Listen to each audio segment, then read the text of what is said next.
Sir என் பேர் வந்து BK Ganesh Reddy, தமிழக விவசாயிகள் பாதுகாப்பு சங்கம் மாநில தொண்டரணி ஒருங்கிணைப்பாளர் மற்றும் கிருஷ்ணகிரி மேற்கு மாவட்ட செயலாளர்.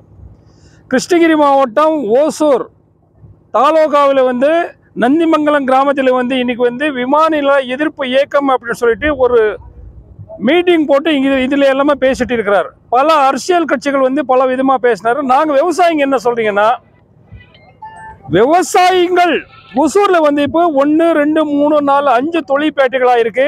அடுத்தது வந்து ஒரு ரேஸ் கோர்ஸ் வருது. இப்போ வந்து ஒரு விமான நிலையம், ஏற்கனவே ஒரு விமான நிலையம் வந்து ஓசூரில் இருக்கு. அது பக்கத்திலேயே இன்னும் ஒரு 200 ஏக்கர் 250 ஏக்கரா எடுத்துட்டு அதே ஒரு விமான நிலையம் செய்யாமல் இது வந்து செகண்ட் ஊட்டி தளி ஓசூர் அப்படின்னு சொல்றாரு.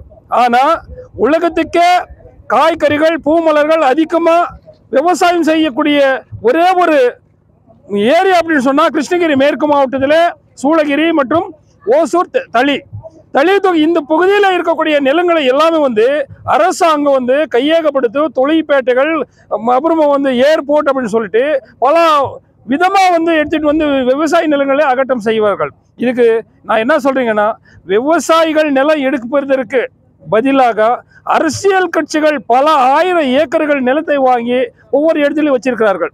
இதுக்கு வந்து அவங்க நிலம் இருக்கக்கூடிய ஏரியாவில் யாருமே ஒரு தொழிற்பேட்டை வரல. ஆனால் அந்த தொழிற்பேட்டைக்குள்ளேயே ஒவ்வொரு அரசியல்வாதி வந்து 10 ஏக்கரை 15 ஏக்கரை 20 ஏக்கரை இப்படி தான் வச்சிருக்கிறார். பல ஆயிரம் ஏக்கரை இருக்கக்கூடிய அரசியல்வாதிகள் எடுக்காமல் பாமர்களான விவசாயிகளுடைய நிலத்தை வந்து கையகப்படுத்தி நமக்கு வந்து ரொம்ப கஷ்டமா இருக்கிறது.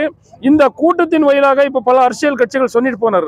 நான் என்ன சொல்றீங்கன்னா, முதல்ல வந்து இது வந்து காய்கறிகள் பூமலர்கள் அதிகமாக இருக்கக்கூடிய ஏரியாவில் வந்து இது வந்து ஒரு பச்சை மண்டலமாக இந்த ஓசூர் தாலுகா தேன்கனிக்கோட்டை சூளகிரி மாற்றம் செய்யணும். இவங்க வந்து எந்த வேலை செய்யாமல் சொல்றது ஒரு வார்த்தைன்னா செய்யறது ஒரு வேலை செஞ்சுட்டு இருக்கார். எது செய்யணுமோ அதை செய்ய மாட்டார், எது செய்யக்கூடாதோ அதுதான் செய்வார்கள். இப்போ இங்கே வந்து கர்நாடகா நம்ம பக்கத்தில் இருக்கு. அங்கே வந்து 1 ஏக்கராவுக்கு அங்கே மார்க்கெட் வேல்யூவோட சேர்த்து கொடுப்பாரு. இங்கே 2013 அரசாணையின்படி மார்க்கெட் கைட்லைன்ஸ் வேல்யூ என்ன இருக்குதோ அதுக்கு 3 மடங்கு சேர்த்து நாங்கள் கொடுப்போம் என்பது அரசாங்கமே விலை நிர்ணயம் செஞ்சு இப்போ அரசாங்கம் அதை ஏமாற்றி விவசாயிகளை வஞ்சிக்கிறது. இந்த விமான நிலைய போக்கையே தமிழக அரசு கைவிட வேண்டும் என்பது நாம் தமிழக விவசாயிகள் பாதுகாப்பு சங்கத்தின் சார்பாக நாங்கள் ஒரு கோரிக்கை வைப்போம். இது நம்ம ஒரு சங்கத்தின் சார்பு கிடையாது.